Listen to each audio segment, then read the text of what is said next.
वाष्पोत्सर्जन को प्रभावित करने वाले कारक, फैक्टर्स अफेक्टिंग ट्रांसपिरेशन। वाष्पोत्सर्जन की क्रिया पौधों की पत्तियों से पानी का वाष्प के रूप में बाहर निकलने को वाष्पोत्सर्जन की क्रिया कहते हैं।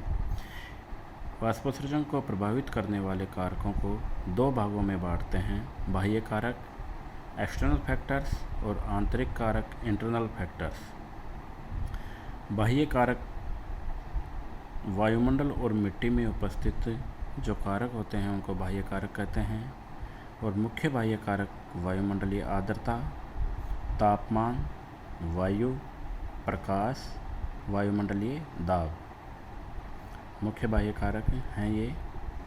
सबसे पहले हम वायुमंडलीय आर्द्रता के बारे में पढ़ेंगे। वायुमंडलीय आर्द्रता किस प्रकार वाष्पोत्सर्जन की क्रिया को प्रभावित करती है। रंध्रों से वाष्पोत्सर्जन की दर वायुमंडलीय आपेक्षिक आर्द्रता पर निर्भर करती है। शुष्क वायुमंडल में वाष्पोत्सर्जन की दर अधिक होती है। जब हवा में आर्द्रता की मात्रा ज़्यादा होती है तो वाष्पोत्सर्जन की दर भी कम हो जाती है। वायुमंडलीय आर्द्रता के ऊपर वाष्पोत्सर्जन की क्रिया निर्भर करती है। अगर शुष्क वायुमंडल होगा तो वाष्पोत्सर्जन की दर अधिक होगी, और जब आर्द्रता की या नमी की मात्रा हवा में ज़्यादा होती है उसमें वाष्पोत्सर्जन की दर भी कम हो जाती है। दूसरा बाह्य कारक है टेम्परेचर या तापमान। तापमान बढ़ने से वायुमंडल की आर्द्रता भी कम हो जाती है और वाष्पोत्सर्जन की दर अधिक हो जाती है।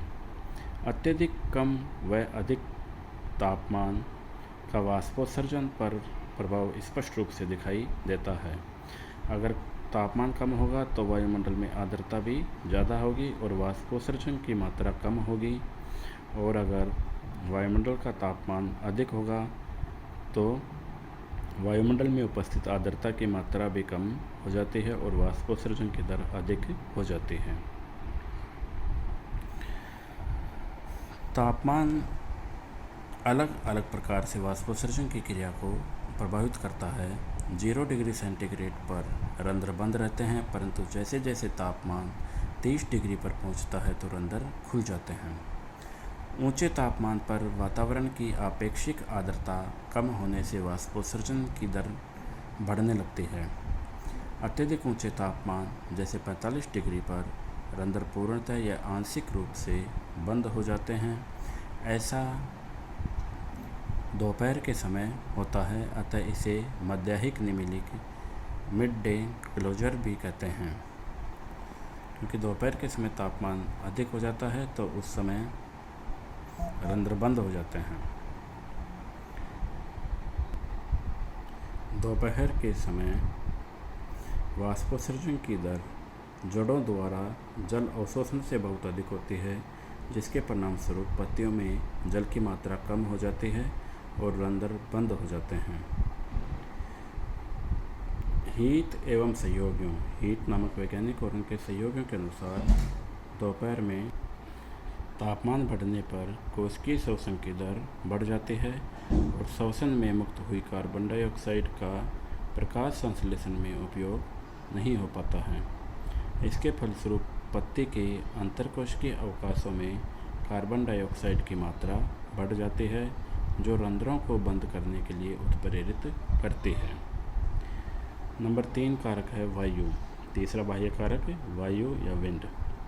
पत्ती से निकलने वाली वाष्प पत्ती के चारों ओर उपस्थित वायु में एकत्रित रहती है, जिसके कारण पत्ती के चारों ओर आपेक्षिक आर्द्रता अधिक होती है।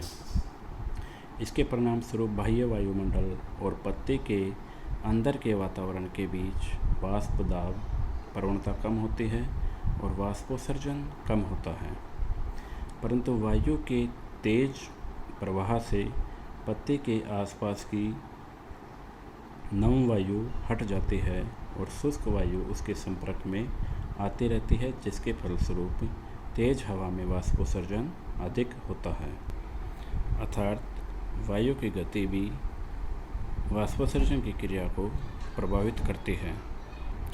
हवा की गति अगर तेज होगी तो वाष्पोत्सर्जन की क्रिया भी तेज हो जाती है। चौथा कारक है वायुमंडलीय दाब, एटमॉस्फेरिक प्रेशर। वायुमंडलीय दाब में कमी हवा के घनत्व को कम करती है, जिससे वाष्पोत्सर्जन की दर में वृद्धि होती है। नंबर 5, मिट्टी में प्राप्य जल की मात्रा, अवेलेबल वाटर इन सॉइल। पत्तियों में वाष्पोत्सर्जन की दर जड़ द्वारा समुचित जल की मात्रा अवशोषित करने पर ही बनी रह सकती है। पत्तियों में जल की कमी होने पर वाष्पोत्सर्जन की दर स्वतः ही कम हो जाती है। पौधों में जल की कमी अनेक कारणों से हो सकती है, जैसे मिट्टी में जल की कमी, जड़ों की वृद्धि ठीक प्रकार से न होने पर, या मिट्टी के तापमान में कमी। अर्थात मिट्टी में पानी की पर्याप्त मात्रा हो और जड़ अगर समुचित रूप से विकसित हैं तो जल अवशोषण की मात्रा भी ज़्यादा रहेगी और पत्तियों के द्वारा वाष्पोत्सर्जन की क्रिया में निकलने वाले पानी की मात्रा भी ज़्यादा रहेगी। छठा कारक है प्रकाश। प्रकाश की उपस्थिति में वाष्पोत्सर्जन की दर अधिक होती है। प्रकाश पत्ती के तापमान को बढ़ाता है, जिसके कारण मेसोफिल कोशिकाओं में जल वाष्पीकरण अधिक होता है। प्रकाश की विभिन्न तरंगदैर्ध्यों का वाष्पोत्सर्जन पर प्रभाव एक समान नहीं होता है। उदाहरण के लिए स्पेक्ट्रम के लाल व नीले तरंगदैर्ध्य के क्षेत्र में रंध्र सबसे अधिक खुलते हैं, जबकि हरे क्षेत्र में रंध्र बंद रहते हैं। अर्थात प्रकाश वाष्पोत्सर्जन की क्रिया को प्रकाश की तरंगदैर्ध्यों पर वाष्पोत्सर्जन निर्भर करता है।